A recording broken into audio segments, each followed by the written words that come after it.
The Island of Dolls, a mysterious tribute to the little Mexican girl.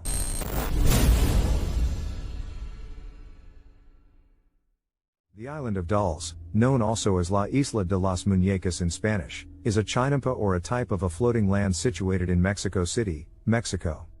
The place has an eerie atmosphere, since, as the name suggests, dolls are placed in every part of the island by its former owner Julian Santana Barrera.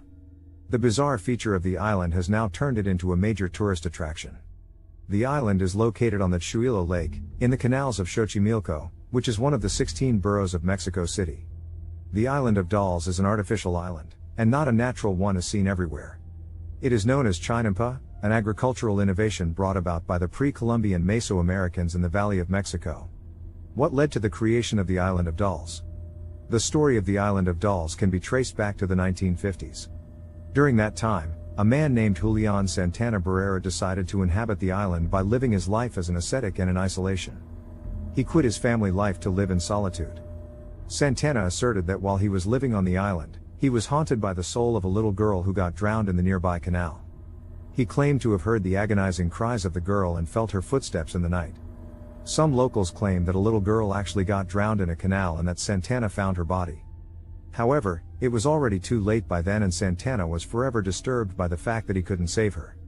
Others, however, believe that such kind of an incident never took place and it was only a fabrication of that event in Santana's mind. Not lending an ear to the opinion of others, Santana decided to appease the soul of the girl. Some stories claim that shortly after Santana found the body of the girl, he saw a doll floating in the canal. He assumed that the doll may have belonged to the girl and Santana took it as an indication from the girl's spirit. He took the doll out of the water, dried, and hung it on a tree as a sign of respect to the dead girl. Why are so many dolls placed on the island? Santana Barrera wanted to further satisfy the little girl and started to collect more dolls for the island. He gathered dolls from every corner of the island and also traded with the locals. It was a unique kind of barter where he exchanged the agricultural produce he was growing on the island in return for dolls from the locals. Once the dolls were secured, he would hang them on the island's trees. A number of dolls were also placed in his cabin. Santana hung the dolls as he found them. He did not make any further effort to clean or tidy them up.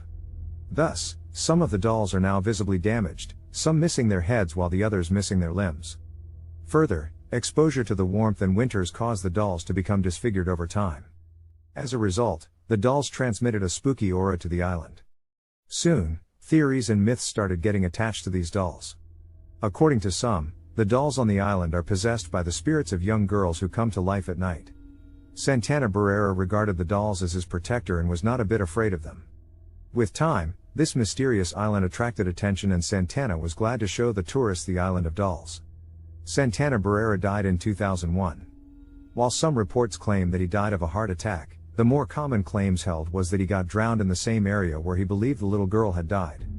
After his death, the locals decided to preserve the Island of Dolls, since it was becoming a source of revenue as well as an upcoming place of foreign attention.